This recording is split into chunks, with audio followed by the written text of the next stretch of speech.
Ladies and gentlemen, we got him. I don't see nothing wrong with a bit of bump and grind. Yep. Everybody wants to know what I would do if I didn't win. I guess we'll never know. I did not have sexual relations with that woman. Oh, and you, my friend, would be the belle of the ball. Oh, surprise, surprise, motherfucker! It's free real estate. There you go again. Time to make the donut. I made the donut. It's 106 miles to Chicago. We got a full tank of gas, half a pack of cigarettes. It's dark, and we're wearing sunglasses. Hit it. Got the world champions that live in your town. Your fancy clothes and your black silk underwear and go back to Disneyland.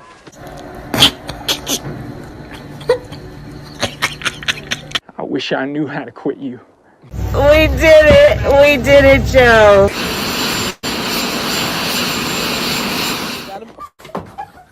Your clothes. Give them to me. Now. Coming after a day of peaceful protests. We heard shots. What happened? I sent them a message. What are you? Are you a rat? I don't know. George Bush doesn't care about black people. Ringo, dead. Ringo is dead. Idiots. It's for you. China. That belongs in a museum. If it wasn't me talking, I'd say you were the prettiest girl in town. Orange whip. Orange whip. 3 orange whips. What Nintendo? The Rockets! Uh-oh. No! We'll do it live! Fuck it! Do it live! Skin. I nurture my skin. Why?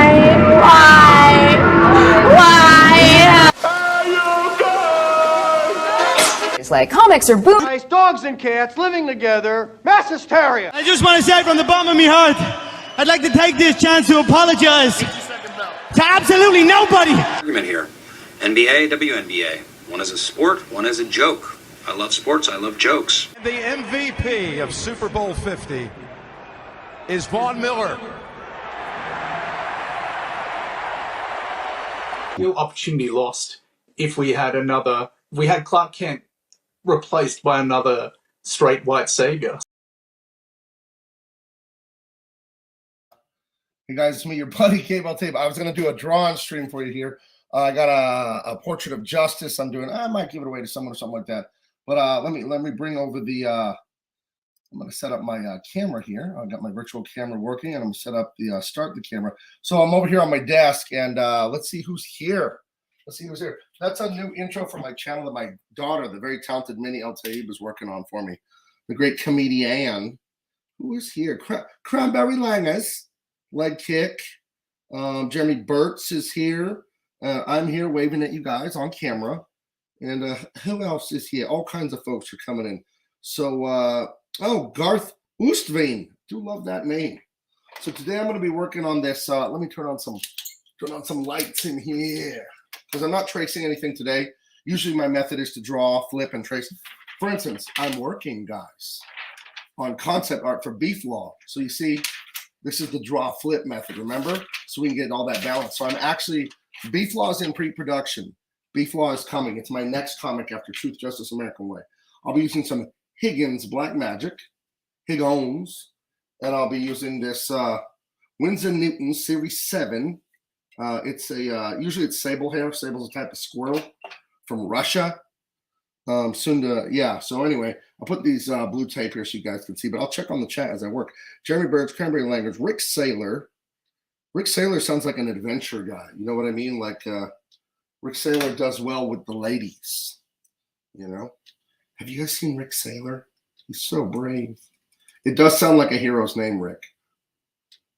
You're welcome for all the compliments. Whenever I shake this stuff up, there's a bunch of bubbles in there I have to pop so they don't pop all over my brush. But yeah, I'm going in dry, guys. We're going on this sable hair brush dry. And what I'm going to do to like warm up, I did the work you see in front of you here. This was done with pens and stuff like micro. Oh, look, I already got ink on my finger. Gotta wipe that on my shorts. I'm just wearing cotton athletic shorts, so it doesn't matter. Oh, and I also need a scrap piece of paper. I wasn't ready. Okay, here's a scrap piece of paper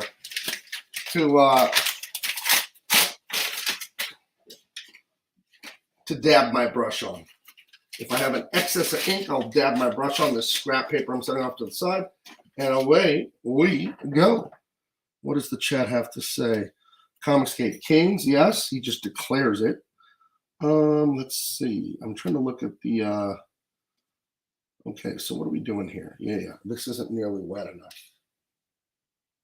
What are we going to do, boys? Boys and bees and cheese, boys and girls. Oh, my ink is a little thick. That's an old trick Gary Martin was telling me he learned from Frank Frazetta. Speaking of the thickness and thinness of your ink, I'd always let my ink sit out a little bit with the lid off, maybe for if it's a new bottle. You do it for like a day, and water will evaporate out of your ink, and you can get a more luscious kind of ink. But Frazetta told Gary Martin, who told me, water down your ink a little bit. It'll be a little transparent, a little gray, when you're doing really fine, wispy stuff like throwing lines for hair and things like that. And it's good enough for good old Frankie F. That's what his friends call him. If it's good enough for Frazetta, it's good enough for me. C is for cookie. It's good enough for me. You know what I need to do real quick? Hold my brush in my mouth and put on my glove. These will help me to not smudge on the paper. Whoa. Hello. Okay. I forgot. Okay, there. Got my brush out of my mouth and got my gloves on my hands. Getting things where I need them. Yeah, this is real thick, this ink. Thick and juicy. Cotton Dockers? No. I will not be wearing cotton Dockers. I will wear cargo shorts, and I will never back down from that. And people like to make fun of cargo shorts. I just ask, where are you putting your cell phone? In your hip pocket, so it can be all bulbous and bother you? Right? Not me. Cargo shorts, baby. Ladies love them too. I know ladies love cargo shorts. I'll never back down from that. Listen, I have a wife, and she sees me. She buys me the cargo shorts. So take that, all of you who say women don't like it. I posit that women love cargo shorts, and they love the men that wear them. They do. It's a true dad move. I even had New Balance sneakers. Right now I'm wearing, what am I wearing now? I'm not wearing any shoes because I'm in my house and I'm not an animal. You don't wear shoes in your house. It's disgusting. But when I go out the front door, I'm not New Balance. What am I wearing? I'm wearing Under Armour, but I think I got to ditch them because The Rock is woke, and then The Rock is a big Under Armour guy. So I think I might have to ditch Under Armour if The Rock stays woke. If you smell the gender studies that The Rock is pushing. So I used to love The Rock, and then he decided he needed Hollywood money instead of integrity, and I had to move. Past Master Dan, you know who else has a wife? Liam Gray. Don't know a lot about the guy. Don't know, and not going to be looking into that very deeply. That seems like a big old fight, and I want none of it. I'm the kind of guy like, okay, fighting is when it's necessary for self-defense, sure.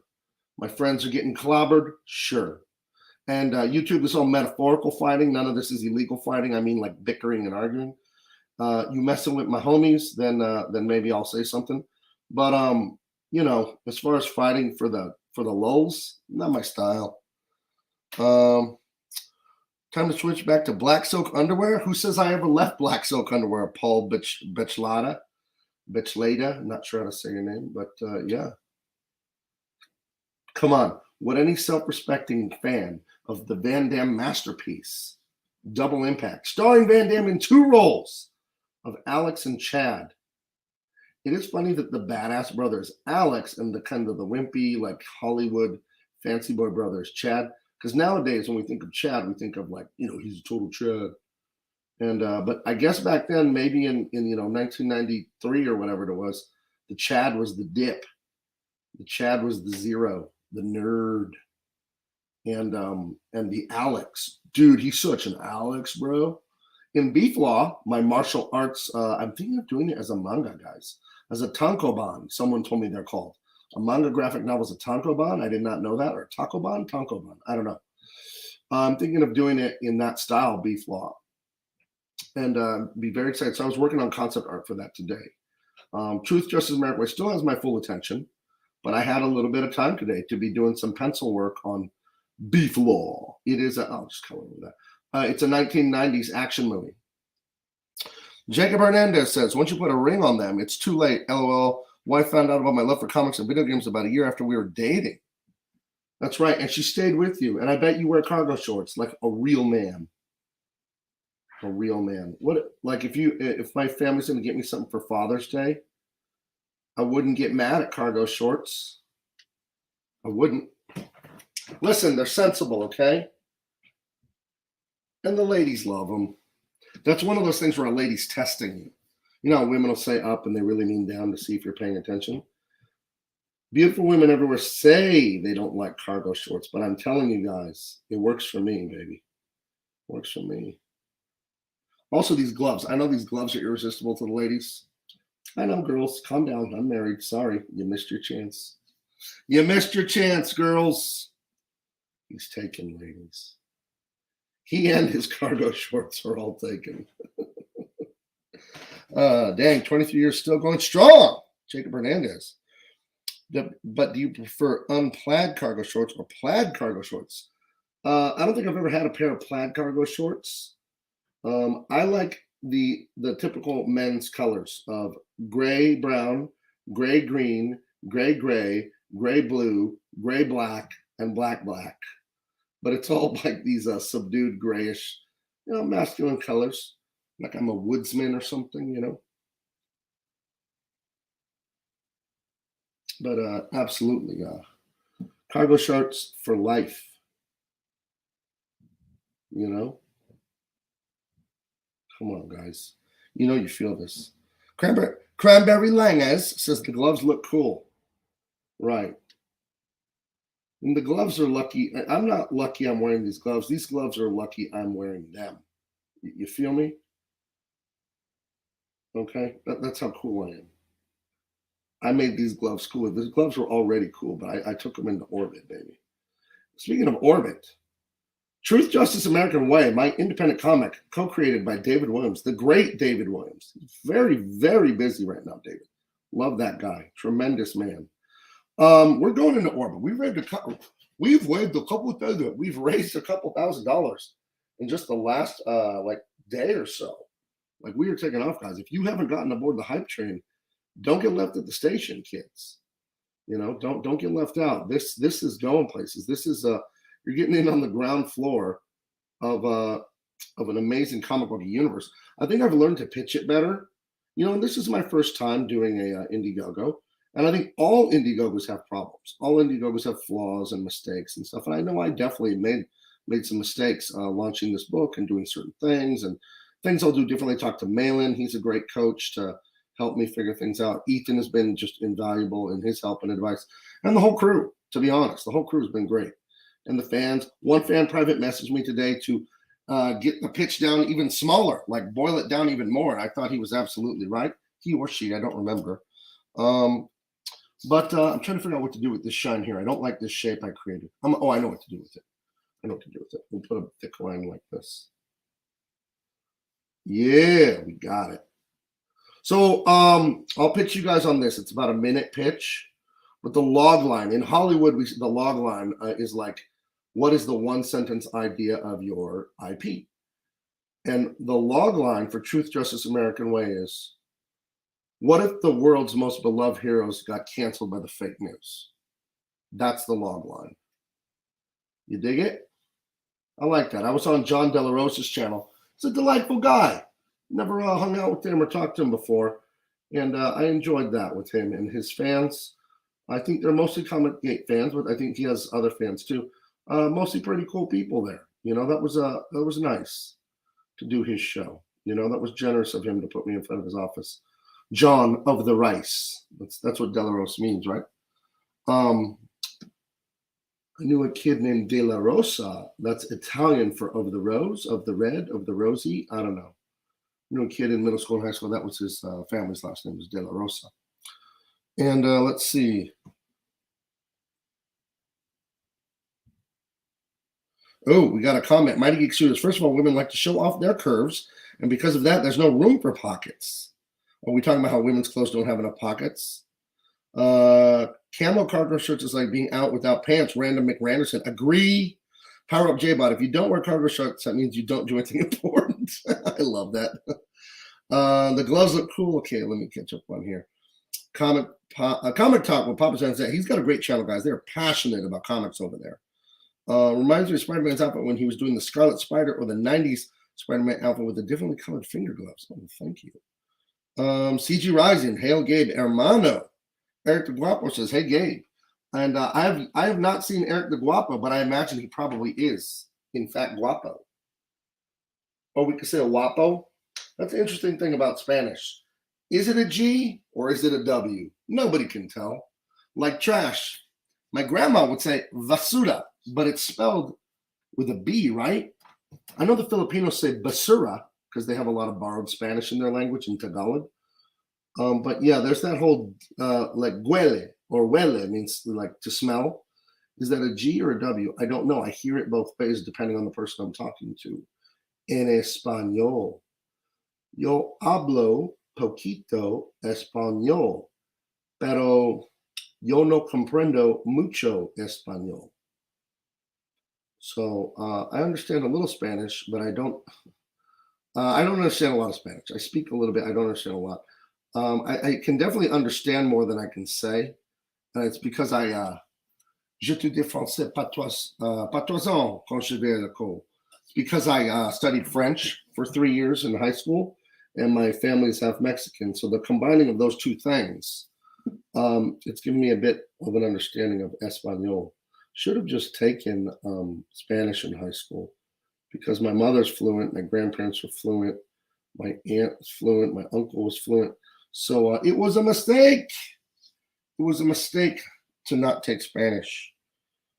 So yeah, boy. Let's see. But I was going to pitch you guys on my book. Sorry, I got distracted because I was reading the comments. So here's the 1 minute version. So the log line, the 1 second version of the description is, what if the fake news canceled America's most beloved superheroes, right? Or maybe the other way. What if America's most beloved superheroes were canceled by the fake news? That's the log line for Truth, Justice, American Way. Here's the long version. Truth, Justice, and American Way, the world's most beloved heroes. Kids everywhere are playing with the toys, eating the cereal, playing with the action figure, watching the Saturday morning cartoon. They are beloved. They are on the late night talk shows.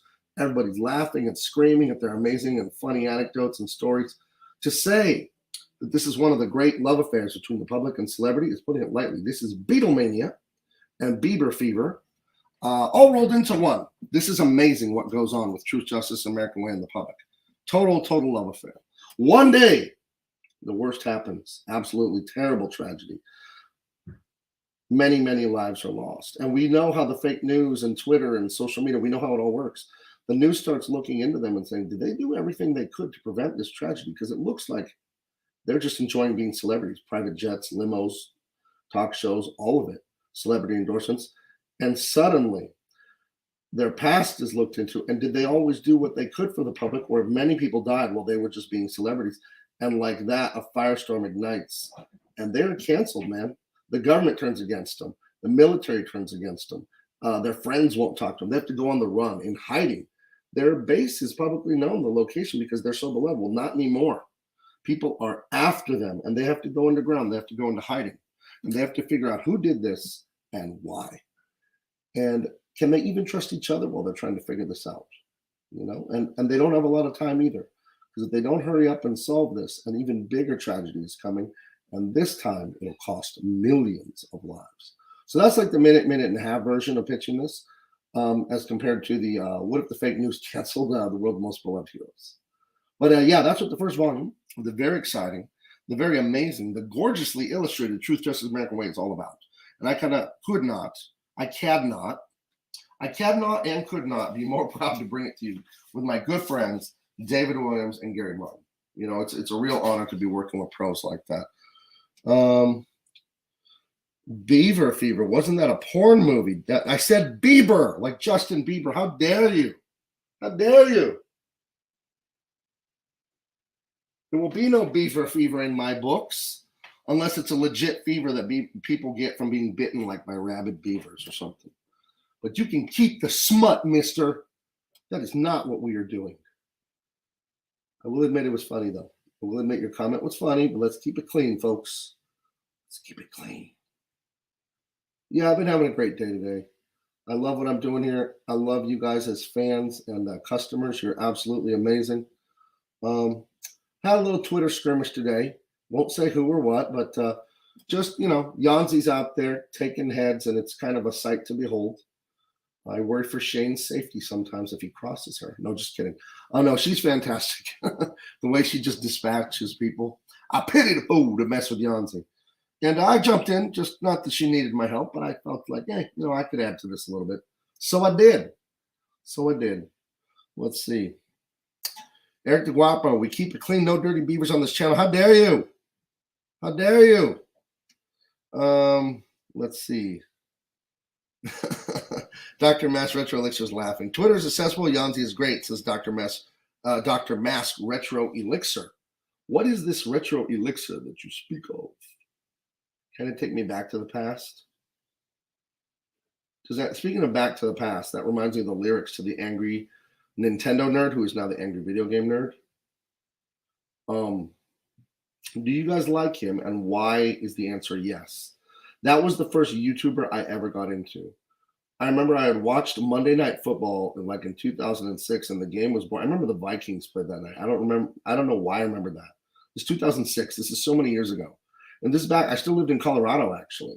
And it was Monday Night Football, 2006, I believe, the first week of the season of the NFL. And the game was boring, so I got on the internet, and I found YouTube somehow. I don't know, someone sent it to me or told me about it. And I'd never watched YouTube before, I don't think. And I saw the angry video game nerd, and he had about 7 videos up at the time. And him raging out on the old 8-bit Nintendo made me so happy. It was so funny. Because, again, I was born in 1978.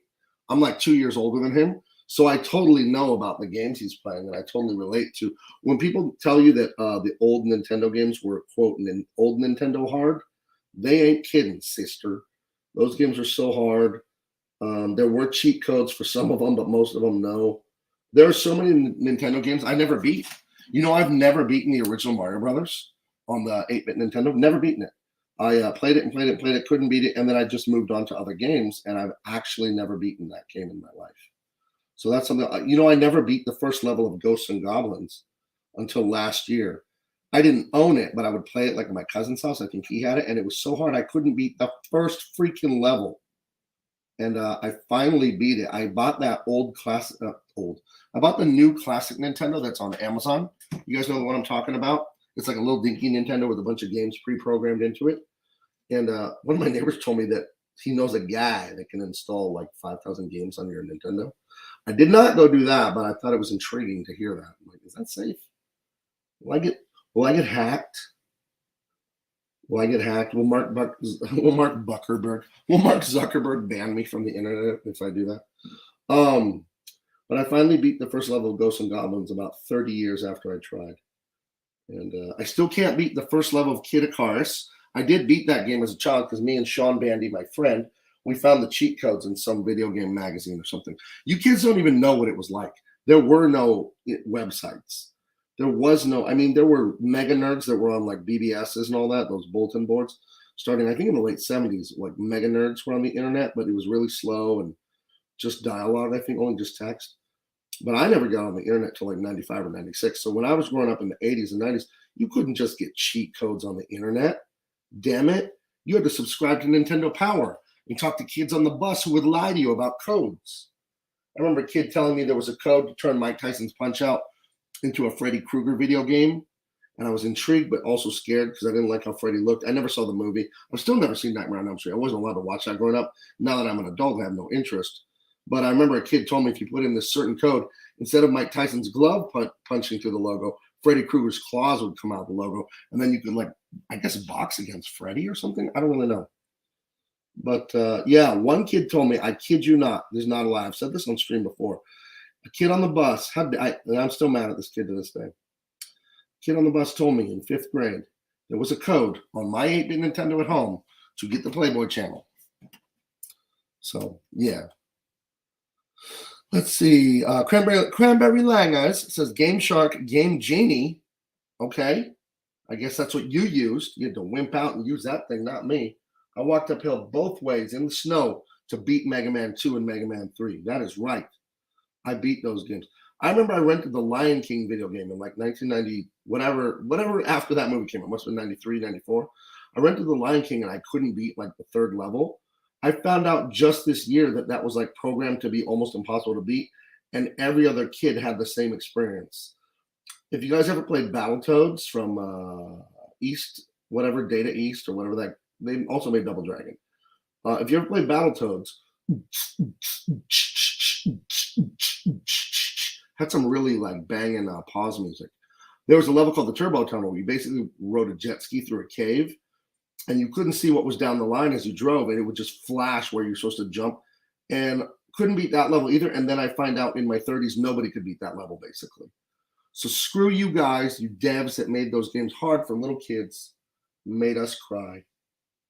It was a wonderland though back then, the 80s and 90s, going into like your local grocery store and renting awesome movies and Nintendo games for the weekend. Yeah, I remember that. That was a thing my brother and I loved in the summers. We'd go visit my parents got divorced when I was 8. So we'd go visit, that was 1986, right? Something like 85. So then in the late 80s and early 90s, we'd go from California where we lived with my mom, and then we'd go back to Colorado, northern Colorado, because my dad lived there. Oops, I made a little bloop on that button. Oh well. And my grandparents lived there. And one of the things my dad would always do for us is let us rent video games from the grocery store. How quaint. And that's where I got my love of Mega Man. Ended up buying Mega Man, though. What a fun game. And it has banging music. Maybe I should play Mega Man on stream. I played Retro Bowl football, and you guys really liked it. Bordeaux says, ever play Bionic Commando? Yeah, sort of totally love it. What a great game that is. Yeah, Bionic Commando is fantastic. That's another one from Capcom. Capcom killed it, man. They still do. I think, obviously, the Street Fighter games are amazing. And when you read Beef Law, the book I was working on this afternoon, my next Indiegogo is Beef Law. When you read that, it is Street Fighter. It is Van Damme. It is Steven Seagal. It's that whole sensibility of the late 80s, early 90s, underground tournaments. And then you have the stuff from like the Steven Seagal and the Dolph Lundgren movies of like evil Russian and Chinese mobsters selling drugs down by the docks. And you got to save the sexy, big-boobed girlfriend. And yeah, it's when I do Beef Law, it is my love letter to all things 80s, 90s action, martial arts, and those sort of tournament fighting video games. And I really do believe the tournament fighting games, they came from those movies. You know, maybe they came out a little before or after, but I think Bloodsport and Kickboxer, specifically from Van Damme, those movies really, I think, helped strengthen that whole thing that we all loved in the early 90s when Street Fighter 2 exploded. And I think if there's no Bloodsport and no Kickboxer, there's probably no Street Fighter 2. If you look at Bloodsport, starring Jean-Claude Van Damme, Forrest Whitaker, the guy that played the big jock guy on Revenge of the Nerds, if you look at that movie, you will realize that in the tournament in Bloodsport, the Kumite, it's Street Fighter. It's different races, different countries, and different fighting disciplines in that illegal, dangerous, no-holds-barred tournament. It's literally Street Fighter. So I don't think there's a Street Fighter 2 without Bloodsport, and I will never back down from that. You have to remember, Bloodsport came out in 1988. Street Fighter 2 came out in 1991, right? So, yeah, I think that definitely Street Fighter is based on Bloodsport to a degree. And I know for a fact that the people that made Mortal Kombat, they went to Jean-Claude Van Damme to have him star in Mortal Kombat, and he turned it down. Let me check on the chat. Dungeon Master Blaster. Oh, Master Blaster was awesome. It's in your name. What a great game that was. You were in the overworld with the tank, and then you'd go into the dungeon and be the little spaceman guy. I defeated Bionic Commando as a kid. I beat Final Boss on first try with 1 life left. It was awesome. That sounds amazing. Yeah. Dr. Mass Retro Elixir. We didn't have Blockbusters. We had local places like Mr. Video. Yeah, in San Diego, we had, I think, Video Library or something is what it was called. I don't know. And, Yeah, Mortal Kombat never had Mortal Kombat. Blockbuster never had the naughty movies, but the mom and pop shops always had the 18 plus section. And okay, I'm not going to get graphic here, but I remember when I turned 18, my very best friend is 1 day older than me. So obviously he turned 18 just hours before me. And we did go to the video store that week, and we did go into the curtained off section, and we read all the names of those movies, and we were almost peeing our pants laughing. I'd never seen anything like that before. I know. I was 18 though. Give me a break. Give me a break. Give me a break. That was my rendition of the Nell Carter 1980 sitcom, Give Me a Break. You're welcome. Or I could say, give me a break. Give me a break. And it's a Kit Kat. Are you fans of Kit Kat? I like Kit Kat. I think it's all right. I don't like candy mostly because it's gross, like artificial ingredients. But a Kit Kat's pretty good. Twix was my jam back in 1992. I love Twix. But yeah, we went into the curtained area, read the names of these movies, and we were pee our pants laughing. Very mature moment that I'm very proud of. Hey, listen, I was an 18-year-old kid. Give me a darn break. Let's see what we got in the chat. Mortal Kombat was supposed to have Van Damme play Johnny Cage. Yes, you're right. That's why Johnny Cage is an actor. Acting! Hold on, I need a drink really quick.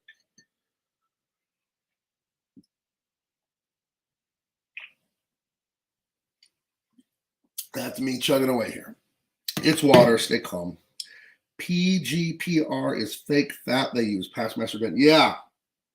Don't be eating the I'm not a doctor. Don't take medical advice from me, but I do know the fake hydrogenated oils, you know, where they basically oil is a liquid at room temperature and fat is a solid. Basically. Not always true, but basically you can look at it that way. They do some evil voodoo science, and they turn these liquid seed oils into solid fat so they can use them instead of the very much expensive cream and butter. Then they put them in your Snickers and your Twix and all your stuff like that, and then they make people real sick with this shit. And the big businesses don't care what you eat because they see you as cattle.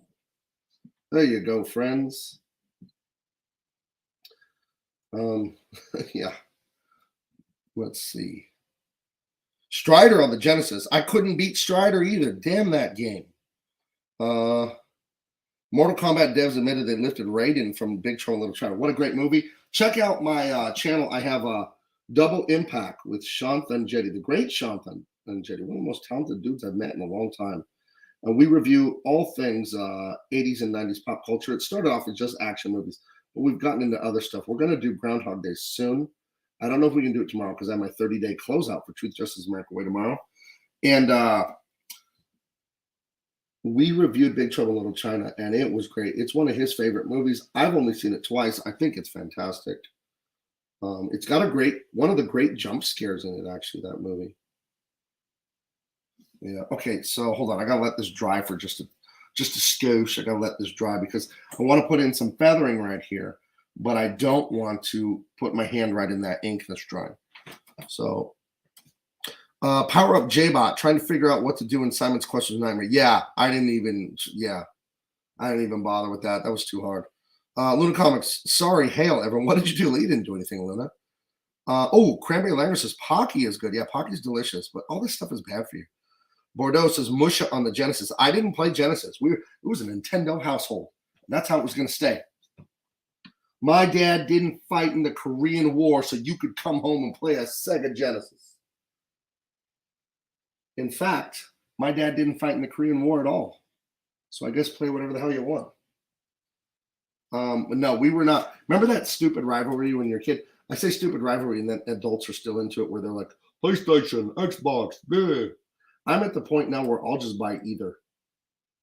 And I want one so bad. I want a game. I don't even play games, guys. I play games on my phones, as you've seen. On my phones, plural. And I have one phone. If my wife is listening, I have one phone. I play video games on my phone, and that's it. Like Retro Bowl, it's kind of like Tecmo Bowl. But I've seen this game, Elden Ring, and it's gorgeous. And I want to get a PS5. Is that what they're on? I want to get a PS5 or an Xbox X just so I can have Elden Ring. And I don't even think I'd be that good at it because I hear it's very hard. I hear the people that make the Elden Ring, make Elden Ring, make it super hard on purpose because they're sick people that want to hurt feelings. I heard the Elden Ring is very hard and there's like no cheats and there's like no easy mode. But I'm like, this is gorgeous and innovative, and just from an artistic sense, it looks so groundbreaking. The concepts look amazing in it artistically, and that's the main reason I want to check it out. So I guess I'll get an Xbox eventually and get Elden Ring. Beautiful Joe was fun. Castle Crashers, yeah, that's for younger people than me. Beautiful Joe was like I was an adult already, you know. Not into baby video games. I'm a big adult. How dare you power up J-Bot? Genesis does what Nintendo don't. Sega for life. Yeah, what Nintendo don't is suck. And Sega sucks. And Nintendo don't suck. Let's get back into that 5th grade lunch table arguing about video games. It's very mature, and I think it'll attract a lot of ladies to us. This is how we get women into CG, guys. We argue about 8-bit video game systems.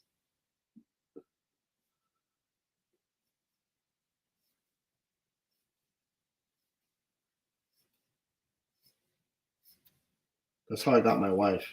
I was arguing about video games with a dude. And then she's like, you know what? You're right. Sega does suck.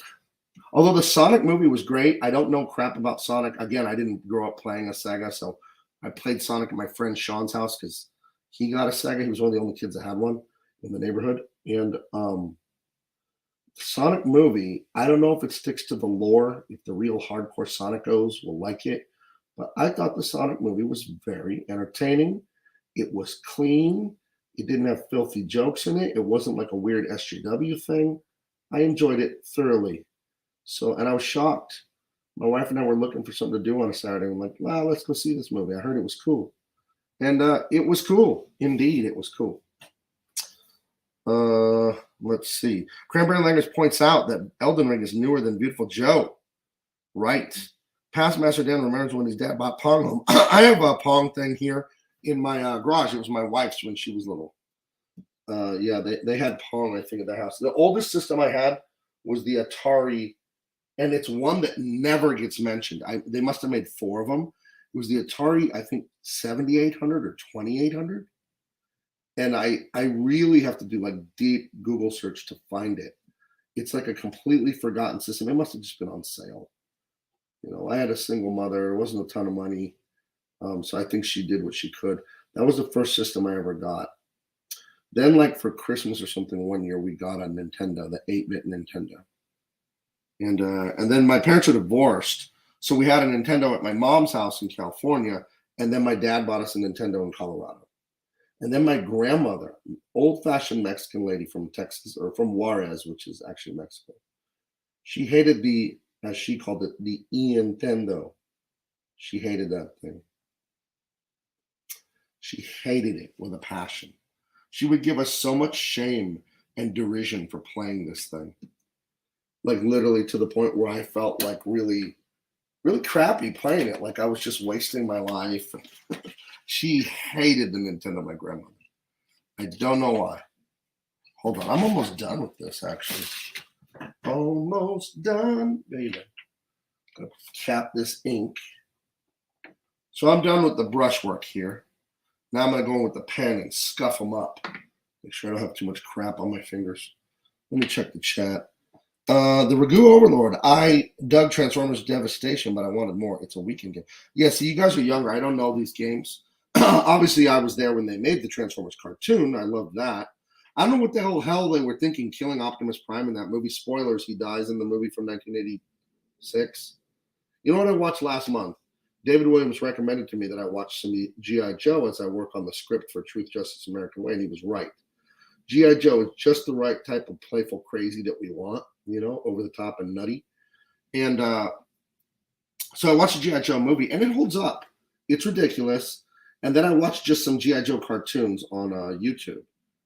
And it holds up as entertainment for sure. Is it the best thing in the world? No.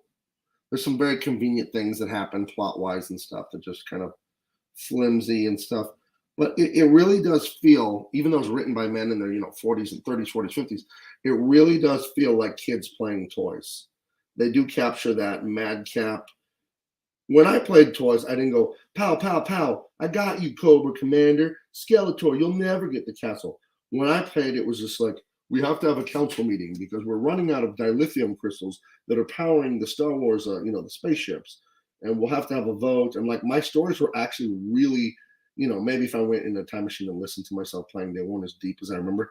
But it felt very sophisticated what my brother and I were doing with our imaginations then. It's probably a big part of why I do what I do now. That we were, I don't know, we were just deep in it, man.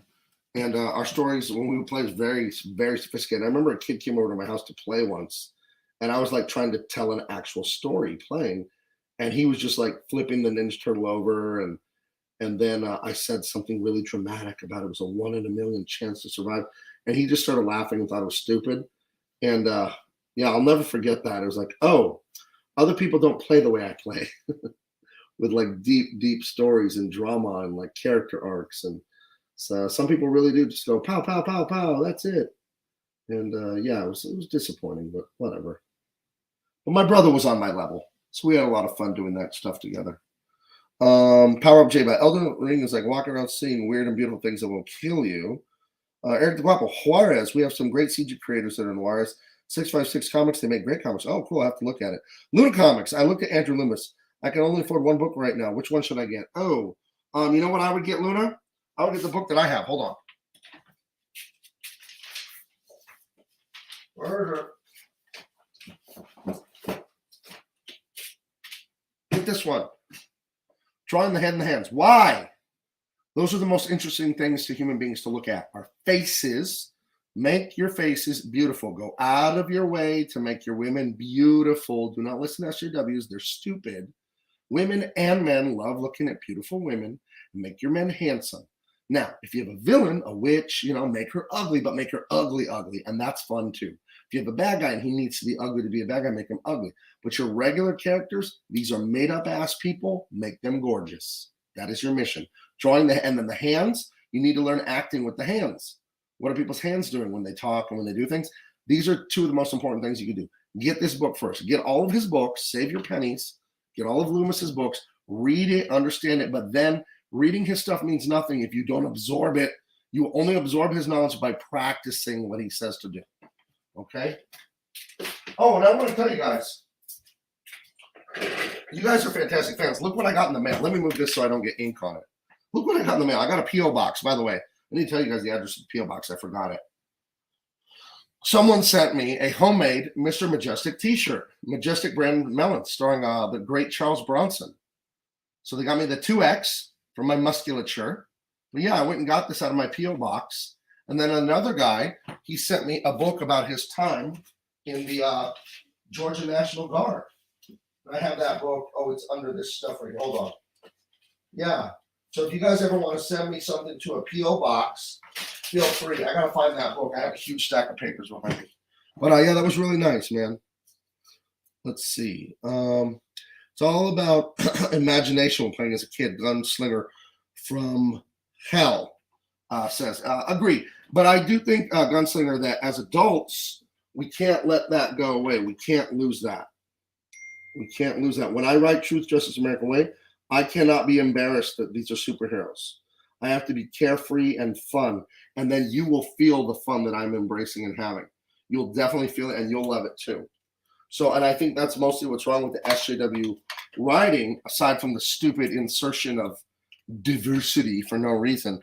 The problem with the writing is they don't write to be fun because that's dumb and that's like the baby or whatever. So then they write like, they write their stuff so when they write it, they can look at you and go, huh? Pretty clever, huh? They write it because they're so disgustingly narcissistic. They want to be praised like a god for every last thing they do. So they write their plot points and their dialogue and all that, and then look at you and raise their eyebrows and go, huh? Yeah, what do you think of that? Instead of just writing a story that makes sense. So, and that's just the death of fiction. That's the death of the skill of writing, is they don't have any ability to be vulnerable. And you have to be vulnerable when you make art. You have to be vulnerable. and I have to be willing to be goofy, to say things, to be into this stuff. And if I'm not willing to do that, you're going to feel it for sure. So like when I say we have Amara Rudolph, she's truth, right? And she was an Olympian, and she realized she had superhuman abilities. So she had to drop out of competition because she realized how unfair it was. And, that's comic booky, right? And then the better example of our three heroes is American Way, right? He worked at a steel mill like his father and his grandfather. Like a lot of people, Pennsylvania and Ohio, those salt of the earth, Midwest kind of values. And he fell into a vat of supercharged American steel. Now, just what in the hell does that mean? It doesn't mean anything like literal, because we all know if a human being fell into a vat of steel, there would be nothing but, maybe a couple ashes left. And what does supercharged American steel? Again, it doesn't matter. You get the point. It's science fiction and comedy and fantasy. You get the point that these are the kind of tropes in comic books. Tropes meaning like cliches, but not in a bad way.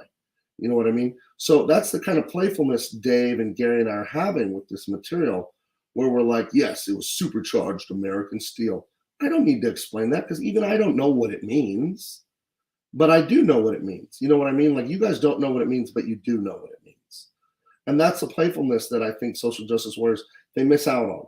They're really, really afraid to be vulnerable and say something goofy like supercharged American steel, because at the end of the day, it isn't goofy. It's just imagination. It's just fun. If you're not willing to embrace the absurd, the absurd concept of superheroes on their face, it's absurd, but it's wonderful. It's a wonderful kind of absurdity. And we love it because it isn't about the reality of comics. That's the last thing comic books are about. Comic books are allegories about bravery and what it means to be a hero, what it means to be a man, what it means to overcome fear, what it means to overcome your anger and your passions. That's what they are. They're instructive maps on how we can learn to be better people. And they're sure as hell they're entertaining, because we love to imagine I could be like that one day. And the SJW brings it down. Instead of the hero being great and you aspire to be the hero, they make the hero a bigger loser and bring the hero down to their level. And it's like, no, I want to look up to the hero and figure out how to be better. I don't want to bring the hero down to the normal human level and figure out how to make them inferior. So I do think, just from a technological, artistic thinking about art, I do think there's a huge problem with the way those people write. And I think it's terrible quality. Gabe, will you go into Justice's backstory as an arc, or will he remain a mystery man? You'll have to see that. Obviously, I can't talk about that right now. For the moment, he's remaining a mystery man. Maybe we'll get into it. Maybe we'll figure it out. I do know this. There will be a lot of stuff hinting around for those of you that are observant. You know what I mean? So stuff will be there if you're observant. If you fancy yourself a person that can figure out mysteries and stuff like that, we'll give you enough to chew on. We'll give you some things to think about, who he is, what he might be, who and what he is. Is who he is as important as what he is? Is that a clue, or is that just a red herring misdirection from me? You have no idea. You have literally no idea. So I'm really excited. Yeah, Justice is, to me, he's just awesome. I think he might be the breakout character. People seem to really love him. I really like him too. When I saw Dave's first designs, I was like, holy cats. So Dave is amazing. Looks fantastic in black and white. Official Polyworld trainer. He's the official Polyworld trainer. He's here, guys. Thank you so much for the compliment. I appreciate it. Yeah, I love doing this. I love it. And I'm like you guys. I'm like you. Sometimes you're in a position where you have fans and stuff, and some people are like, they think they're better than their fans, and that's so silly to me. That's weird and silly. I think I'm like you very much, and that's why I'm doing what I'm doing. Like you. Here's my theory on how we're alike, you and I. I mean, I'm very handsome and I'm very tall and very eloquent, but we're alike in other ways. I was minding my own effing business, making drawings for a living and just enjoying adventures. Just like you. You were minding your own business and you were reading about adventures and you weren't bothering anyone. Then SJWs came along and said, you're all a bunch of weirdo white supremacists because XYZ, whatever. And you guys are like, what? We're just reading adventures. What are you talking about? And I was the same way. I'm like, what? I'm just making comics. What on earth are you talking about? They're like, yeah, nice try, bigot. And so in you guys, I'm that way. Like, what on earth are they talking about? So I just want to be left alone and to make awesome stuff and find the people that think it's awesome and want to check it out. So we're simpatico, guys, you and me. We're the same that way. We just want our hobby. We just, all of us love drawings, right? I mean, if you don't love drawings, I'm not sure how you can love comic books. But I think when you out there listen to me, when you look at a drawing, it does something for you that it doesn't do for most people. Most people are fascinated by drawings, sure. But I think you, the comic book lover, you're extra fascinated by drawings. You love drawings. You love the energy and the dynamicism and just the storytelling and all of it. And I do too. I find it so captivating and amazing. You know, how you could just tell a story about life with just a few simple scratches on paper. And like you, like I said, I was minding my own effing business, and these weirdos came into our hobby and tried to blow it up. And then they said, hey, Gabe, you're really good at making comics. Will you help us make terrible SJW comics?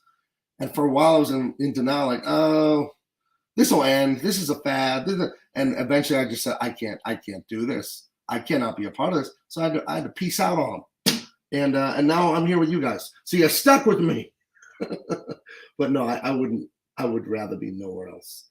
I thought being Comicsgate fully, openly like this would be good, and it has exceeded my expectations. You guys are awesome. Cranberry Langas, liking comics, especially DC and Marvel, makes you racist. That in comedy. Okay, well, there you go. The Ragu Overload, that's so spot on. Started 10 years ago. They turned up to co-op the Geek Fan. Yeah, we were minding our own business. We weren't bothering anyone. We were just arguing if Star Trek was better than Star Wars. That's as far as it went with us. And for those of you in the back of the class wondering, Star Trek is better. Star Wars is better than Star Trek. Star Trek, it's funny. In a world of nerds, Star Wars, World of Warcraft, X-Men, Batman, it's all nerdy. Somehow Star Trek finds a way to be even fucking nerdier than, like, nerds think that Star Trek is nerdy. I don't even know how that works, but it's hilarious to me.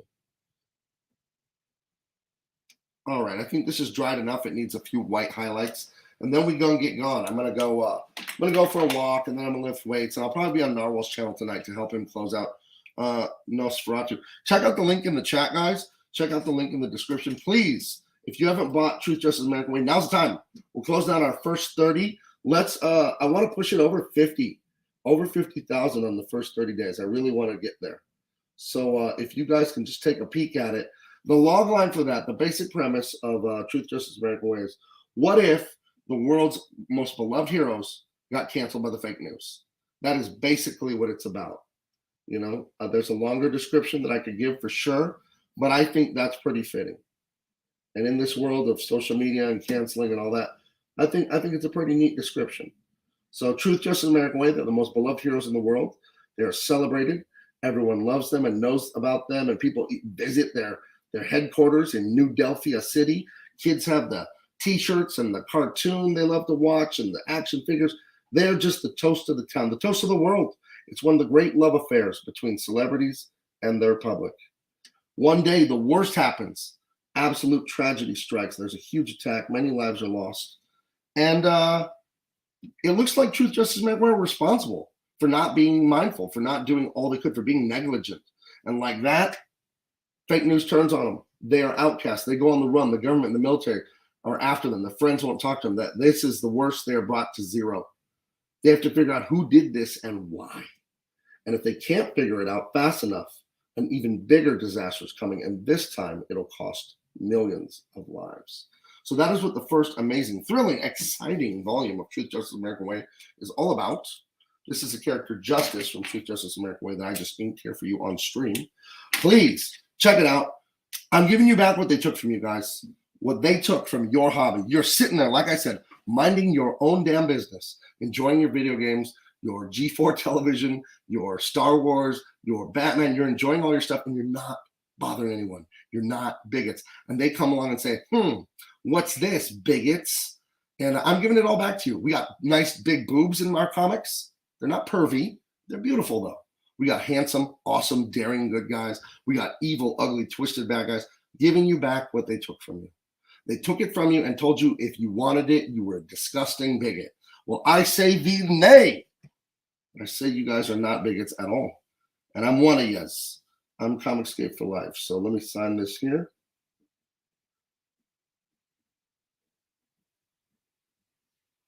And then I'm out.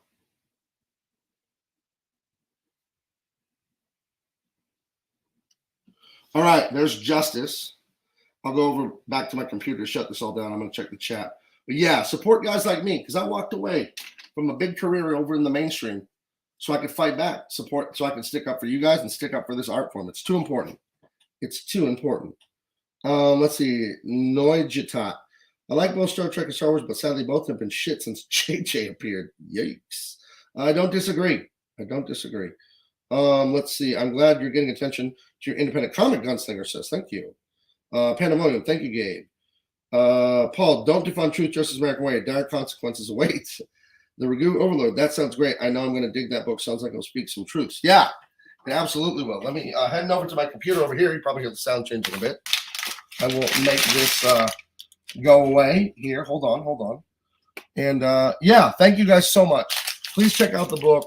Narwhal's closing out Nosferatu tonight on Indiegogo. Check him out too. I'll probably be in there. And I will talk to you kids later. All right, bye.